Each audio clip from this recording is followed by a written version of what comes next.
भागलपुर के समीक्षा भवन सभागार में विश्व प्रसिद्ध श्रावणी मेले की तैयारियों को लेकर एक महत्वपूर्ण समीक्षा बैठक आयोजित की गई। बैठक की अध्यक्षता भागलपुर प्रमंडल के कमिश्नर हिमांशु राय ने की। इस बैठक में भागलपुर के जिलाधिकारी डॉक्टर नवल किशोर चौधरी, बांका जिलाधिकारी नवदीप शुक्ला, उप विकास आयुक्त प्रदीप कुमार सिंह, भागलपुर के एसएसपी हृदयकांत, बांका एसपी उपेंद्र नाथ वर्मा सहित भागलपुर और बांका जिले के तमाम विभागीय अधिकारी उपस्थित थे। बैठक के दौरान श्रावणी मेले में कांवरियों को बेहतर सुविधा देने के लिए कई अहम निर्णय लिए गए। भागलपुर डीएम डॉक्टर नवल किशोर चौधरी ने कहा कि इस बार कांवरियों को किसी प्रकार की परेशानी नहीं होने दी जाएगी। कांवर पथ पर व्हाइट पेंट किया जाएगा ताकि कांवरियों का पांव जलने से बच सके। साथ ही सुरक्षा व्यवस्था को लेकर भी पुख्ता इंतजाम किए जाएंगे। बांका जिलाधिकारी नवदीप शुक्ला ने भी भरोसा दिलाया कि कांवरियों को स्वास्थ्य, सुरक्षा और सुविधा के हर स्तर पर सहायता मिलेगी।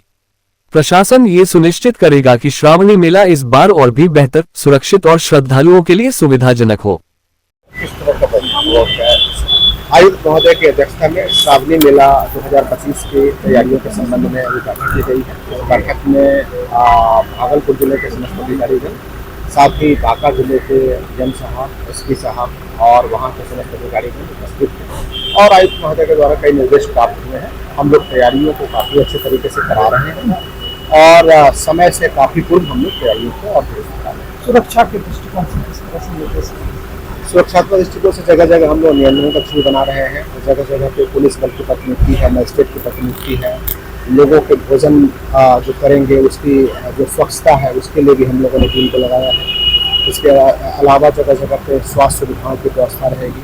पिछले बार आपने देखा था कि सड़क पे भी हम लोगों ने व्हाइट पेंट कराया था ताकि लोगों का जो पैर नहीं जले और जो कच्ची कांवरिया पथ है उस पर बालू का रिप्लेसमेंट है, समय समय में पानी का छिड़काव है, साथ ही ड्रोन कैमरे से निगरानी है और जो नदी में है, नदी में भी हम लोग बैरिकेडिंग करेंगे और प्लस उसको और प्रोटेक्शन देंगे ताकि लोगों को सुरक्षात्मक दृष्टिकोण से भी बेहतर रहे और लोग अच्छे तरीके से जल लेकर के। खेलो इंडिया यूथ गेम्स 2025 में बिहार राज्य ने कुल 36 पदकों के साथ शानदार प्रदर्शन किया, जिसमें भागलपुर जिले के होनहार खिलाड़ियों ने 6 पदक हासिल कर जिले का नाम रोशन किया। इस उपलब्धि को लेकर आज समीक्षा भवन भागलपुर में एक सम्मान समारोह का आयोजन किया गया। इस अवसर पर भागलपुर के जिला पदाधिकारी डॉक्टर नवल किशोर चौधरी ने मेडल विजेता खिलाड़ियों को बधाई दी और उन्हें सम्मानित किया। समारोह में खेलों के क्षेत्र में उत्कृष्ट प्रदर्शन करने वाले खिलाड़ियों को सम्मानित किया गया, जिसमें भागलपुर जिले के पदक विजेता खिलाड़ियों में खुशी यादव को एथलेटिक्स में स्वर्ण पदक, दिव्यांश कुमार राज को एथलेटिक्स में रजत पदक, दिव्याश्री को राइफल शूटिंग में कांस्य पदक, महिका कुमारी को थोंगता खेल में स्वर्ण पदक, सुवाक्षी सरगम को थोंगता में कांस्य पदक और भौमिक राज को थोंगता में कांस्य पदक प्राप्त हुआ था। इन खिलाड़ियों की कड़ी मेहनत और लगन की सराहना करते हुए जिला प्रशासन ने उन्हें भविष्य के लिए शुभकामनाएं दी। इसके साथ ही समारोह के दौरान भागलपुर के पत्रकारों को भी खेलो इंडिया यूथ गेम्स के दौरान उत्कृष्ट कवरेज के लिए सम्मानित किया गया। डीएम ने पत्रकारों की भूमिका को महत्वपूर्ण बताया और कहा कि मीडिया के सकारात्मक प्रयासों से ही खिलाड़ियों की उपलब्धियां जन जन तक पहुंचती हैं।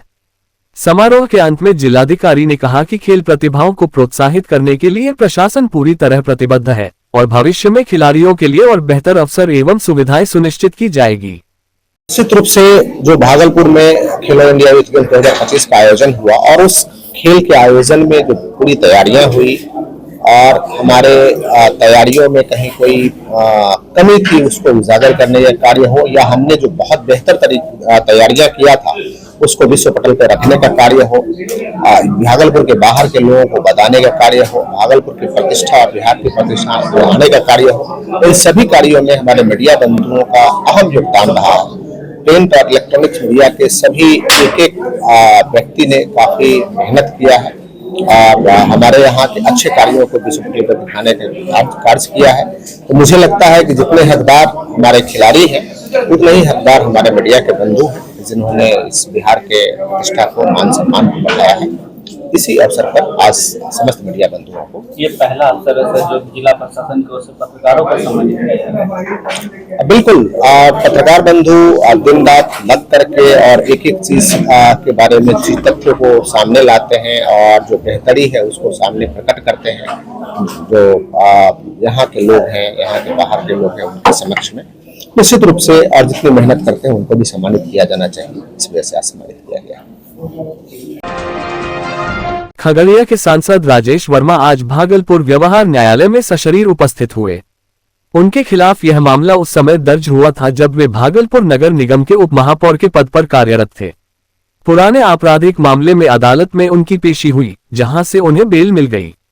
मिली जानकारी के अनुसार राजेश वर्मा पर नगर निगम कार्यकाल के दौरान एक आपराधिक मुकदमा दर्ज किया गया था। इसी मामले में सुनवाई के दौरान वे आज न्यायालय पहुंचे। कोर्ट में उपस्थित होकर उन्होंने जमानत की अर्जी दी, जिसे स्वीकार करते हुए न्यायालय ने उन्हें बेल दे दी। इस दौरान न्यायालय परिसर में सुरक्षा व्यवस्था बढ़ा दी गई थी। राजेश वर्मा के साथ उनके समर्थकों की भी मौजूदगी रही। नहीं, जब आप राजनीतिक और सामाजिक जीवन में रहते हैं तो कई तरह के आचार संहिता से लेकर कई तरह के मुकदमे पहले बतौर डिप्टी में रहते हुए थे, तो ये समय था कि तमाम उन केसों को जो है धीरे धीरे एक कानूनी प्रक्रिया के तहत खत्म करने को, उसी प्रक्रिया। भागलपुर जिले के गोराडीह थाना क्षेत्र के स्वरूपचक गांव में एक विवाहिता द्वारा आत्महत्या किए जाने की घटना से इलाके में सनसनी फैल गई। मृतका की पहचान स्वरूपचक निवासी सिंटू कुमार की 20 वर्षीय पत्नी शबनम कुमारी के रूप में हुई है। जानकारी के अनुसार घटना के वक्त घर के सभी सदस्य बाहर गए हुए थे और शबनम घर में अकेली थी। इसी दौरान उसने घर में लगे पंखे से मफलर के सहारे फांसी लगाकर आत्महत्या कर ली। जब परिजन घर लौटे तब जाकर घटना की जानकारी हुई।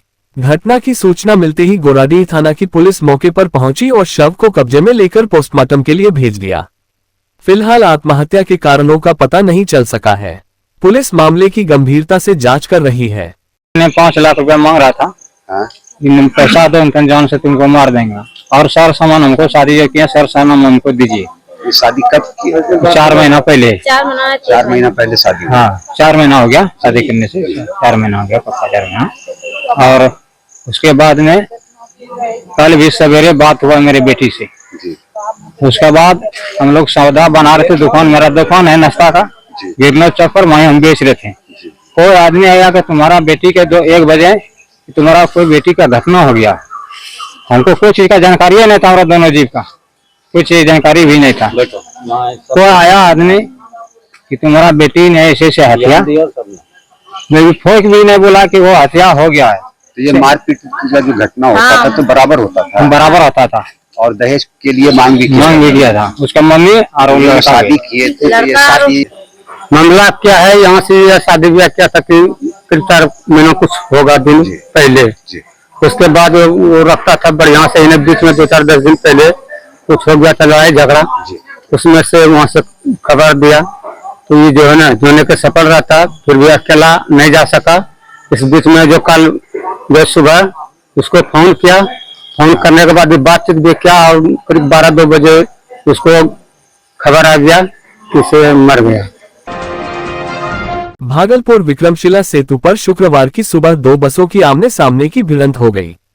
हादसे में करीब 30 यात्री घायल हो गए, जिन्हें इलाज के लिए नवगछिया अनुमंडलीय अस्पताल में भर्ती कराया गया है। अस्पताल सूत्रों के अनुसार सभी यात्री खतरे से बाहर हैं। हादसा के दौरान प्रत्यक्षदर्शियों के मुताबिक एक बस कटिहार से भागलपुर की ओर जा रही थी, जबकि दूसरी भागलपुर से अररिया की ओर। बताया जा रहा है कि ओवरटेक करने के दौरान दोनों बसें एक दूसरे से टकरा गई। टक्कर इतनी जबरदस्त थी कि दोनों गाड़ियों का अगला हिस्सा बुरी तरह क्षतिग्रस्त हो गया। इसके बाद घटनास्थल पर चीख पुकार मच गई। स्थानीय लोगों ने की मदद। घटना के बाद स्थानीय ग्रामीणों ने तुरंत मोर्चा संभाला और घायलों को बस से बाहर निकाला। 108 एम्बुलेंस सेवा की मदद से सभी घायलों को नवगछिया अस्पताल पहुंचाया गया। परबत्ता थानाध्यक्ष शंभू पासवान ने बताया कि सूचना मिलते ही पुलिस टीम मौके पर पहुंची। घटनास्थल से दोनों क्षतिग्रस्त बसों को जब्त कर लिया गया है और मामले की जांच की जा रही है।